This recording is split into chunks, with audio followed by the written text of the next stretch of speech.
Bismillahirrahmanirrahim. Assalamualaikum warahmatullahi wabarakatuh. Waalaikumsalam warahmatullahi wabarakatuh. Alhamdulillah, thumma alhamdulillah. Wassalatu wassalamu ala sayyidina Rasulillah, sayyidina Muhammad ibn Abdillah wa ala alihi wa sahbihi wa man walah. Wala haula wala quwwata illa billah. Amma ba'd. Anak-anakku, para santri semuanya, kaifa halukum? Alhamdulillah bil khair wa afiyah bi barakati du'aikum. Taib, madza darsuna al-an? Darsuna al-an as-sirah an-nabawiyyah. Pelajaran kita pada pertemuan kali ini adalah as-sirah an-nabawiyah, yaitu mempelajari tentang sejarah kehidupan makhluk paling agung, manusia mulia, junjungan kita semuanya, yang wajib kita cintai, yang kita rindukan dan kita harapkan syafaatnya kelak yaumul qiyamah nanti. Sosok yang paling pantas, layak untuk kita kaji dan gali sejarahnya. Beliau adalah baginda kita, Nabi kita, Nabi Muhammad sallallahu alaihi wasallam. Masih dengan kitab Fiqhus Siratin Nabawiyah yang ditulis oleh Syekh Muhammad Sa'id Ramadan Al-Buti. Dan masih dalam pembahasan tema partisipasi Rasulullah SAW dalam membangun kembali Ka'bah. Pada pertemuan yang lalu kita sama-sama mempelajari hikmah yang kedua, atau pelajaran yang bisa kita petik, poin yang kedua dari kisah sejarah partisipasi Rasulullah SAW dalam membangun kembali Ka'bah. Kita sama-sama telah mempelajari, mengetahui bahwa Ka'bah sepanjang masa pernah dibangun 4 kali. Kemudian ini 4 kali ini adalah pembangunan yang sangat kuat dalil-dalilnya, sehingga dikatakan yakin 4 kali Ka'bah pernah dibangun. Adapun lebih dari itu, baik pembangunan yang dilakukan sebelum 4 kali itu ataupun sesudah 4 kali itu dipersisihkan, diperdebatkan dan diragukan. Oleh karenanya Syekh Al-Musannif mengatakan yang yakin 4 kali dibangun. Dan pada pertemuan lalu kita sudah masuk kepada kali pertama, pembahasan kali pertama Ka'bah dibangun. Oleh siapa? Oleh Nabiullah Ibrahim alaihi wa ala nabiyina afdhalus salatu wassalam, yang dibantu oleh putranya tercinta Nabiullah Ismail alaihi wa ala nabiyina afdhalus salatu wassalam. Dan Nabiullah Ibrahim ketika membangun Ka'bah, maka sebetulnya Nabiullah Ibrahim membangun Ka'bah dalam rangka atau dalam bentuk menyambut, menjalankan perintah Allah Subhanahu wa ta'ala. Kemudian untuk dalil-dalil di kitabullah, dalil-dalil di sunnah ini ada. Artinya proses pembangunan Ka'bah yang dilakukan oleh Nabiullah Ibrahim itu betul-betul ada, dan betul-betul dalil-dalilnya dalam kitabullah dan dalam sunnah betul-betul ada dan betul-betul kuat. Tentu dalam kitabullah ada wa idz ja'alna, dalam kitabullah ada wa idz yarfa'u Ibrahimul qawa'ida minal baiti wa Ismail rabbana taqabbal minna innaka antas samiul alim, itu dalilnya. Dan tatkala Nabiullah Ibrahim yang dibantu Nabiullah Ismail dan Nabiullah Ismail meninggikan pondasi atau dasar-dasar bangunan Ka'bah, seraya berkata, ini berdoa, Rabbana, wahai Tuhan kami, wahai Allah, taqabbal minna, terimalah dari kami amalan-amalan kami, innaka antas samiul alim, sesungguhnya engkau maha mendengar lagi maha mengetahui. Allah. Nabi itu begitu hatinya selalu ke Allah, Allah dan Allah. Ketika beramal minta sama Allah, ketika beraktivitas minta sama Allah. Selalu itu Nabi. Allah, Allah dan Allah. Adapun dalam sunnah, dalam hadis, maka banyak sekali hadis-hadis yang menunjukkan bahwa Nabiullah Ibrahim dan Nabiullah Ismail membangun Ka'bah atas dasar perintah Allah Subhanahu wa taala. Seperti yang diriwayatkan oleh Imam Bukhari dari Abdullah bin Abbas bahwa suatu ketika Nabiullah Ibrahim pernah berkata kepada Nabiullah Ismail, wahai Ismail putraku tercinta, sesungguhnya Allah Subhanahu wa taala telah memerintahkanku untuk menjalankan suatu perkara. Kata Nabiullah Ismail, laksanakan. Ini wallahi putra luar biasa, selalu laksanakan apa yang Allah perintahkan. Wahai ayahku, itu bahasa kitanya begitu. Apa itu? Kata Nabiullah Ibrahim, dan kamu akan membantuku, aku akan membantumu wahai ayahku. Kata Nabiullah Ibrahim, Allah memerintahkanku untuk membangun Baitullah di tempat ini, kemudian ditunjuk tempatnya di sana. Tunjuk, diarahkan ke tempatnya. Tempatnya saat itu agak tinggi ya dibandingkan dengan yang sekitarnya. Jadi dataran yang agak tinggi dibandingkan dengan sekitarnya. Kemudian Nabiullah Ismail mengangkut batu dan Nabiullah Ibrahim yang membangun.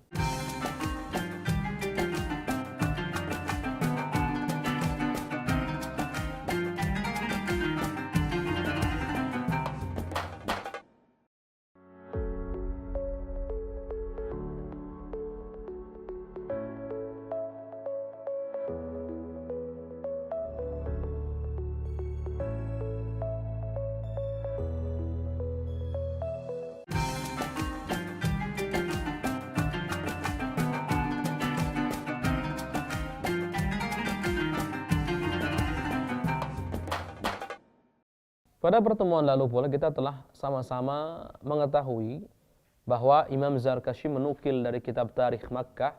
Tarikh Makkah itu artinya sejarah Makkah, yang ditulis oleh Imam Azraqi bahwa Nabiullah Ibrahim ketika membangun Ka'bah tingginya itu 7 hasta, kemudian panjangnya adalah 30 hasta, kemudian lebarnya adalah 22 hasta. Dan saat itu bangunannya, Ka'bah maksudnya tanpa atap, jadi tidak ada atapnya saat itu. Kemudian Imam Suhaili meriwayatkan bahwa tingginya itu bukan 7 hasta, tapi yang tepat adalah 9 hasta. Dan pendapat ini yang diperkuat, yang mana diperkuat oleh musannif, yang mana musannif condong kepada pendapat ini. Itu. Baik. Pada pertemuan kali ini kita akan melanjutkan pembahasan kita tentang pembangunan Ka'bah yang terjadi sepanjang masa selama 4 kali, dan itu yakin kejadiannya, pembangunannya. Dan kita menyelesaikan yang pertama, kita akan masuk kepada kali kedua. Qala al-musannif rahimahullah ta'ala nafa'anallahu bihi wa bi'ulumihi wa amaddana bi asrari wa a'ada 'alaina min barakatihi min an qala wa ammal maratu tsaniyatu fahiya tilka allati banatha Quraisyun qabla al-Islam. Adapun kali kedua Ka'bah dibangun, yaitu kali saat masyarakat Quraisy, suku Quraisy membangunnya sebelum Islam, artinya sebelum diutusnya Rasulullah SAW. Nah ini yang masuk sebetulnya dalam inti pembahasan kita, yaitu partisipasi Rasulullah SAW dalam membangun Ka'bah ini. Berarti saat Rasulullah dan kaum Quraisy saat itu membangun Ka'bah itu adalah kali kedua. Itu ya. Baik. Washtaraka fi bina'iha Nabi sallallahu alaihi wasallam, dan Rasulullah berpartisipasi dalam membangun Ka'bah tersebut. Kama dzakarna, sebagaimana kami telah sebutkan, kata Syekh Al-Buti. Faja'alu tulaha fis samai 18 dhira'an. Kemudian mereka suku Quraisy ini, kaum Quraisy saat itu menjadikan tingginya 18 dhira', 18 hasta. 18 hasta. Wa naqasu min tuliha fil ard 6 adhru'. Kemudian panjangnya dikurangi 6 dhira'. Jadi tadinya awalnya berapa? 30, dikurangi 6 jadi 24. Wa juz'an min adh-dhira' tarakuha fil hijr. Kemudian wa juz'an, dan bagian atau sekitar 1 hastaan atau kurang dari 1 hasta dibiarkan masuk dalam wilayah Hijr Ismail. Nah ini dibiarkan dalam wilayah Hijr Ismail. Makanya hati-hati dalam hal kita tawaf. Tawaf itu harus di luar Hijr Ismail.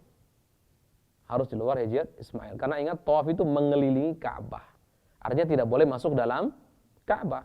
Sedangkan Hijr Ismail ke dalam itu walaupun tidak ada bangunannya itu dihitung bagian daripada Ka'bah. Baik. Kita lanjutkan. Wa fi dzalika yaqulu Rasulullah sallallahu alaihi wasallam, dan dalam kejadian pembangunan tersebut Rasulullah SAW pernah bersabda, fi maratu Aisyah, seperti yang bersabda dalam riwayat yang diriwayatkan oleh Sayyidah Aisyah. Rasulullah bersabda, ya Aisyah, wa ya Aisyah, laula anna qaumaka hadithu ahdin bijahiliyatin, kalau bukan karena kaummu, maksudnya suku Quraisy, hadithu ahdin, baru saja dekat bijahiliyatin, dengan masa jahiliyah, artinya mereka baru masuk Islam, pindah dari kejahiliyahan menuju cahaya Islam. Jadi belum lama prosesnya. Kalau bukan karena kedekatan mereka, kalau bahasa kita, kalau bukan karena mereka baru saja masuk Islam, baru saja meninggalkan kejahiliyahan, gitu.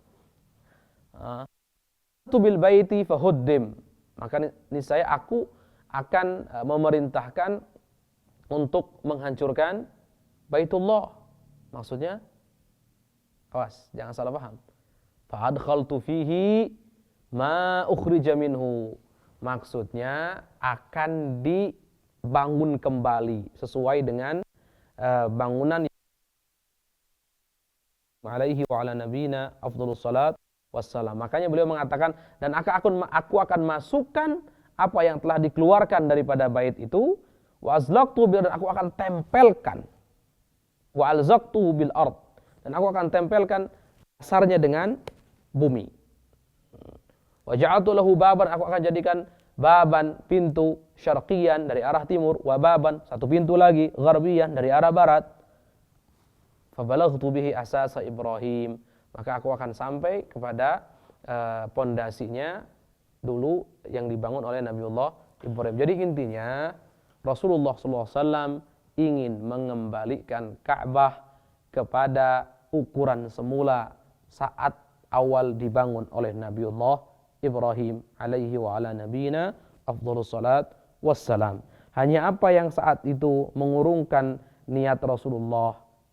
Apa saat itu yang mencegah itu? Karena Rasulullah melihat bahwa kaumnya, umatnya baru saja masuk Islam, baru meninggalkan jahiliyah. Dan kita tahu Ka'bah ini di zaman jahiliyah pun merupakan tempat yang sakral, yang dimuliakan, yang disucikan. Coba bagaimana?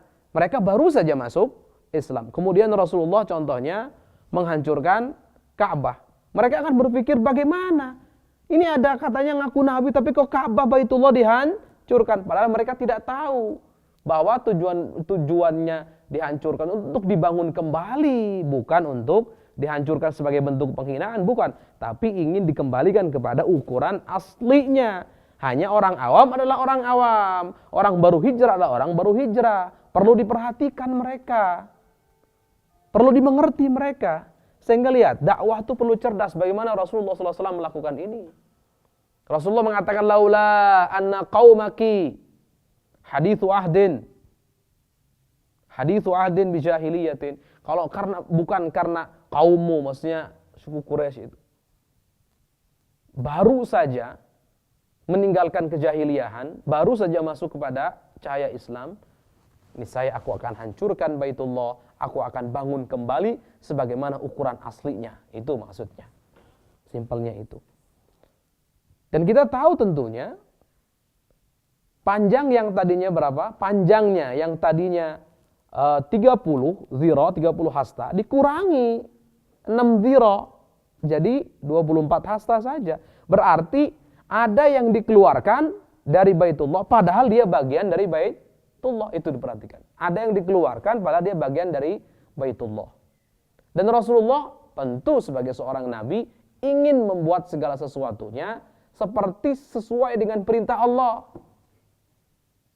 Ya, dalam hal ini sesuai dengan pondasi ukuran yang dibangun oleh Nabiullah Ibrahim alaihi wa ala nabiyina afdhalus salatu wassalam, itu jelas sekali. Tapi pun demikian Rasulullah memperhatikan satu hal yang sangat penting. Apa itu? Kaumnya, suku Quraisy saat itu baru saja masuk ke dalam cahaya Islam, belum lama. Rasulullah sayang kepada mereka. Khawatir jika Rasulullah melakukan apa yang diinginkan, maka yang terjadi adalah fitnah.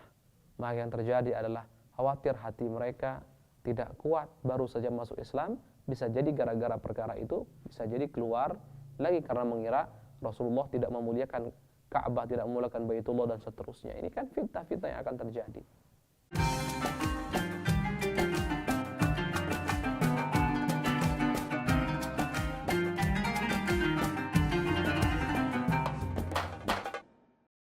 Ingin mendapatkan kumpulan lengkap seputar Tanya Jawab bersama Buya Yahya? Dapatkan segera buku Buya Yahya Menjawab, berisikan kumpulan tanya jawab seputar problematika umat yang dikemas secara jelas, lugas, dan ringkas.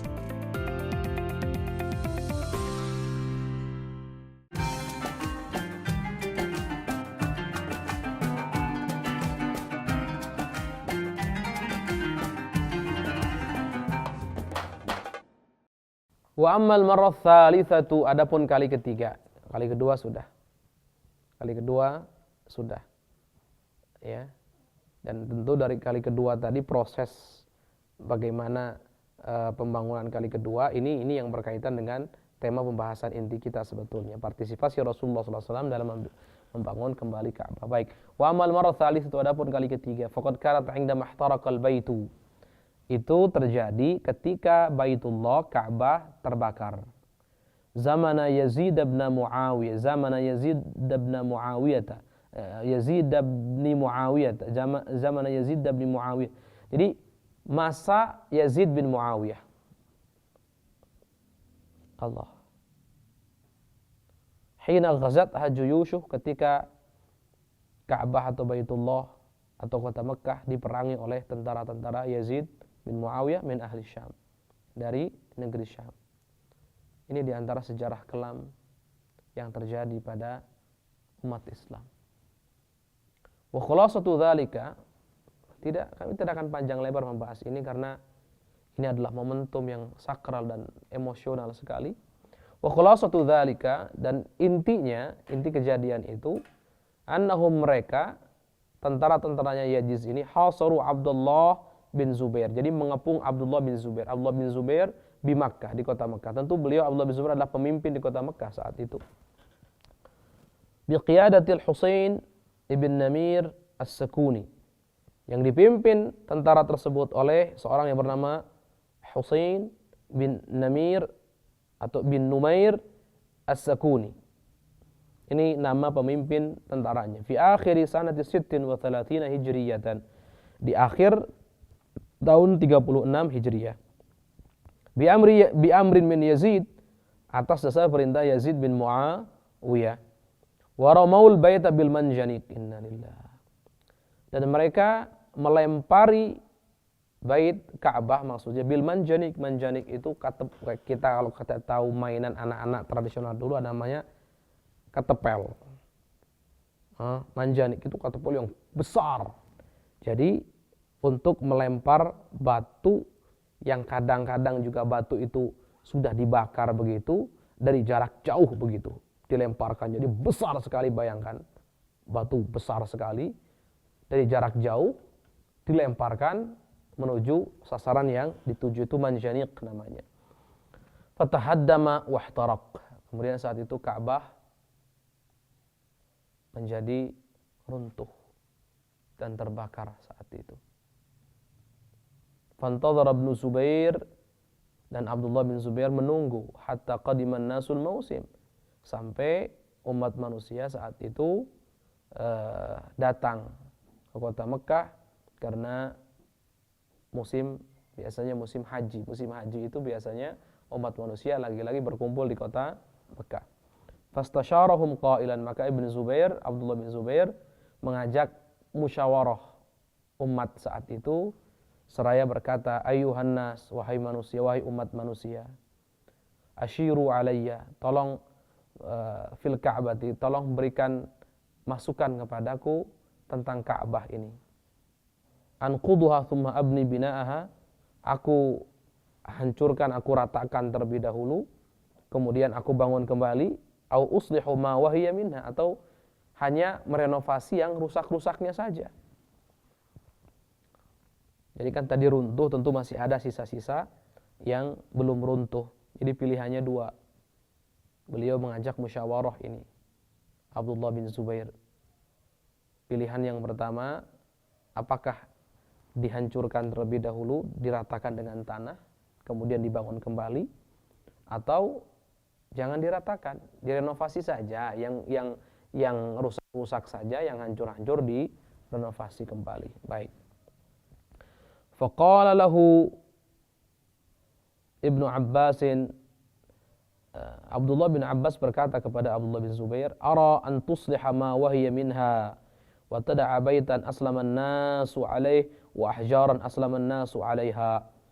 Aku berpendapat lebih baik engkau membenahi atau merenovasi yang lemah-lemah, yang rusak-rusak saja daripada Ka'bah tersebut, dan biarkanlah, katanya, rumah Allah yang mana biarkan rumah Allah yang mana manusia masuk Islam.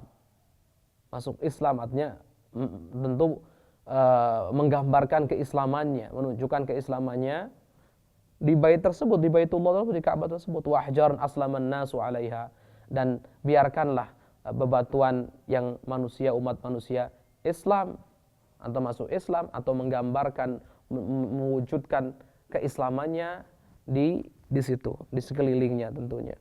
Faqala Ibnu Zubair, maka Ibnu Zubair berkata, "Lau kana ahadukum," kalau seandainya salah satu di antara kalian, ihtaraqa baituh, rumahnya terbakar, ma radhiya hatta yujiddahu, kalian pasti tidak akan ridha, tidak akan rela kecuali memperbaharuinya. Fa kaifa baitu rabbikum, bagaimana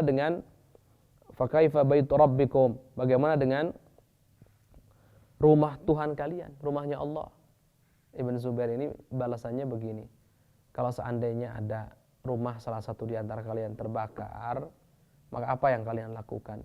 Secara otomatis jawabannya adalah diperbaharui. Kalau seandainya rumah kalian saja diperbaharui, bagaimana dengan rumahnya Allah? Gitu. Jadi dari sudut pandang ini tidak salah.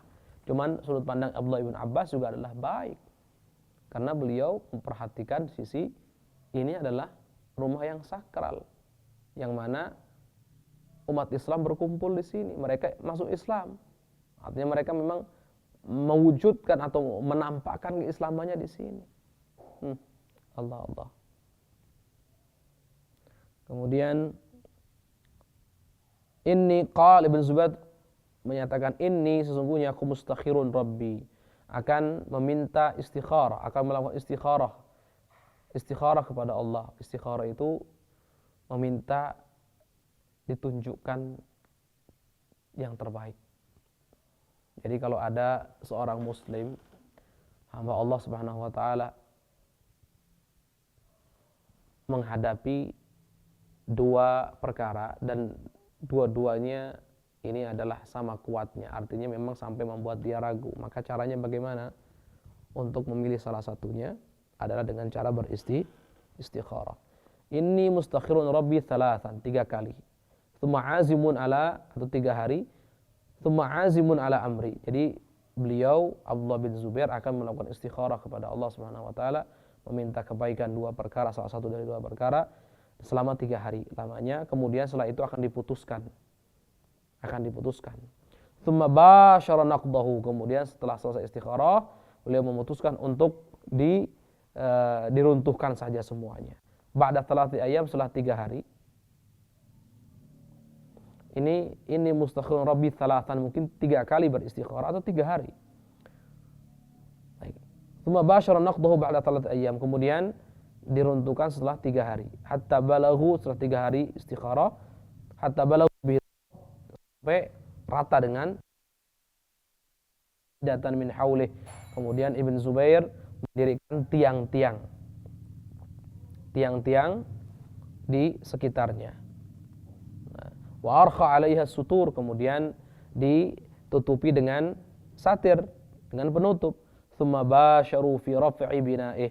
Kemudian umat manusia saat itu membangun atau meninggikan bangunan tersebut. Wa zada fihi al-adhru' sittah, dan menambah 6 hasta allati qad ukhrijat minhu, yang dulu sempat dikeluarkan daripada Ka'bah, padahal itu bagian dari Ka'bah. Wa zada fi tuli ila sabai asyrata adhru', dan untuk tingginya yang 6 itu tentu panjangnya ditambah lagi 6, sesuai dengan pada masa Nabiullah Ibrahim. Kemudian tingginya ditambah berapa? 10 hasta, jadi menjadi 28 dari 18 hasta yang pernah dibangun oleh Quraisy. Wa ja'alahu babaini ahaduhuma yadkhulu minhu wal akharu yakhruj minhu, dan dijadikan 2 pintu, satu untuk masuk, satu untuk keluar. Wa inna ma jarrahu ala idkhali hadhihi ziyadah haditsu Aisyah sabiqu an Rasulullah sallallahu alaihi wasallam. Yang membuat Ibnu Zubair berani melakukan itu adalah melakukan tambahan tadi itu adalah hadis yang, karena ada hadis yang diriwayatkan oleh Sayyidah Aisyah yang telah kita pelajari dari Rasulullah sallallahu alaihi wasallam. Kita cukupkan insyaallah pelajaran kita pada pertemuan kali ini. Semoga Allah Subhanahu wa taala memberikan kita semua ilmu yang bermanfaat, keberkahan dalam ilmu, sehingga mengantarkan kita semua kepada keridhaan Allah Subhanahu wa taala. Semoga Allah memberikan kita keistiqomahan, memberikan kita iman yang kuat, memberikan kita keyakinan. Semakin hari semakin bertambah, wafatkan oleh Allah dalam keadaan husnul khatimah. Ala hadhihi niyyah wa ala kulli niyatin salihah. Al-Fatihah.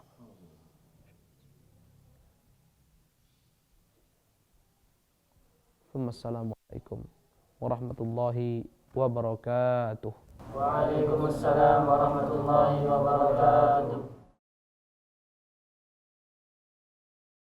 Sahabat Al-Bahjah TV, setelah menyaksikan video ini, jangan lupa bersolawat kepada baginda Nabi Muhammad. Shollu ala Nabi Muhammad. Allahumma sholli alaihi wa ala alihi wa sahbihi.